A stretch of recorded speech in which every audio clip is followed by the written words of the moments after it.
third paragraph on page 18. He spoke about pishpush and mishmush, right? Pishpush, he said, is to determine, to evaluate your actions, whether there was something which was blatantly inappropriate, wrong, or sinful.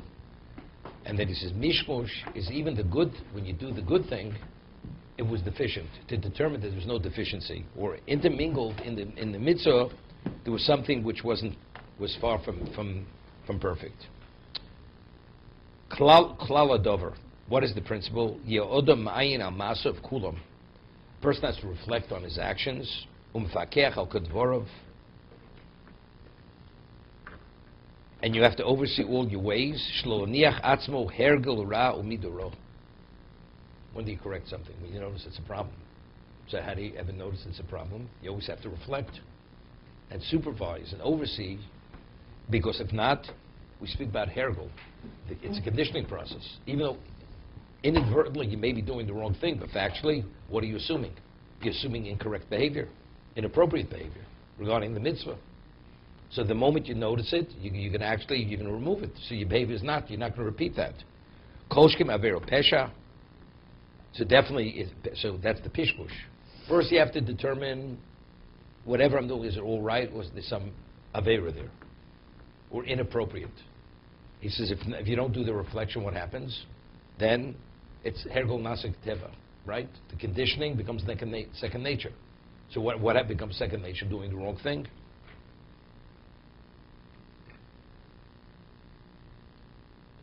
V'hini roe tzorach lo'odom. He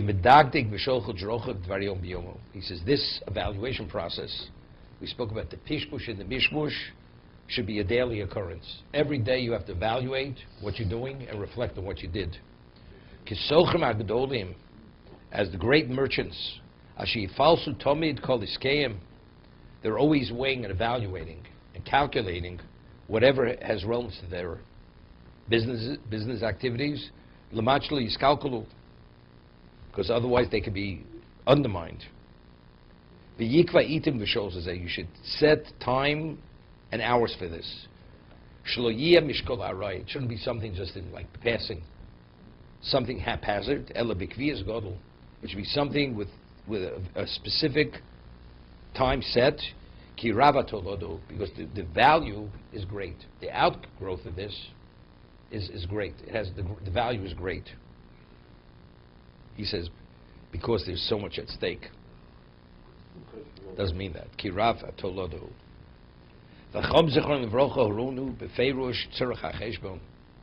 Cheshbon ha'nefesh. Personal accounting. Chazal, they teach us regarding, they say explicitly, the necessity for cheshbon. U'masha'am zichron v'rocha. Al ken yomro ha'mosh lebo cheshbon. The Moslim, the rulers, they say, come to Cheshbon. Cheshbon was the name of a location after we destroyed. This was had to do with Og, Melch HaBoshan. Al-Ken Yomro HaMoslim B'Yitzram. The Moslim, those who control their inclination. Bo Nechashiv Necheshbon Shalom. Let us make the ultimate level of computation. Hefsid Mitzvah Keneged Schoro. The cost of a mitzvah versus the value. Uschar Aveiro, and the benefit of Aveiro, of sin, Keneged Efseido. What it's going to cost you, what the price you're going to pay for it. V'zeh Eitza Mitus Hazos. Lo Yuchel Oses Lo Rivs Amito. Now, this cogent and true and valuable advice could only be appreciated by only those who actually extricated themselves from what? From being under the influence of the Yitzhahara. Lo yuchel losis oso v'lo diros amito. Then they're able to advise you and to see its truthful value. El osam shvar yotzu mitachas yad yitzrom. Those who are no longer under the influence of their inclination, umoshlo, they dictate, they control. Why is kol? It says ein l'cho b'choram lishosu b'Torah. Right? It's the Mishnah Pirkei Avos. Alan, no, it's not after Pesach now, but Pirkei Avos, remember it. Choros al luchos, cheros, choros al choros. What's cheros? That a person studies Torah, he's what? He's a bet choron. Why is it? So what does it mean? He's bet choron. He's not under the influence of the Yitzhahara. Why? That's what he's saying. Because then Moshe will be Yitzram. Because you control, you dictate your inclination. The inclination doesn't control you. That you're a free man. Person is bound by his inclination. That means you're controlled. You study Torah, Barasi Yitzhak, Barasi Torah Tavlin. If the antidote is the Torah, so it's incapacitated. So you're in control of your life. So it's a free man. That's the one who engages in Torah. So the only one who could appreciate this computation, to be able to recognize it, that's only the one already, is no longer under the influence of the Yitzhara. Kimishu adai chovush. Hear what he says, the term. The one who's still imprisoned, the Masa Yitzhara, in the bonds, in the shackles of his Yitzhara, ein of rosa emes hazos.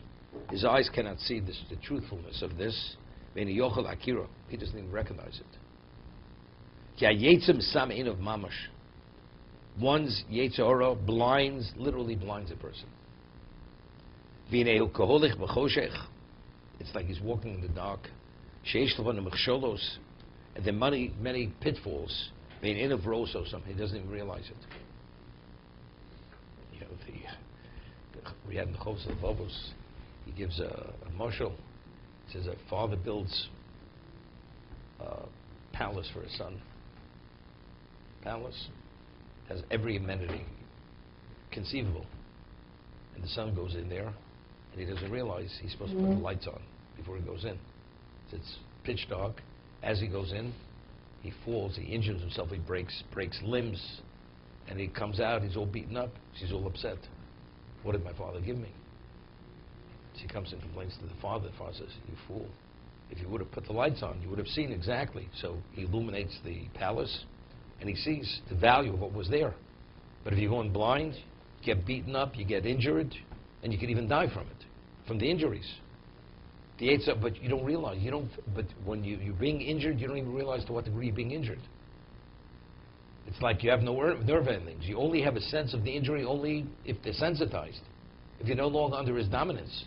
But if you're under his control, you don't even realize to what degree you're being injured. Years ago, I remember when the Iranians, boys, initially when the Shah was still there, they were able to leave.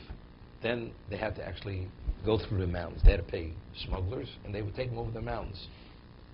And there were times where they were in locations where they had opium dens.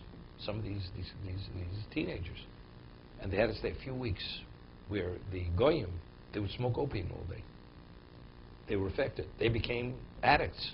Of course, secondhand smoke. But they were inhaling opium that was being smoked there. They didn't realize what was happening to them. If you're in an environment and you don't know what's happening, you don't even realize to what degree you're being injured and being beaten up over and being diminished. And that's exactly what he's saying.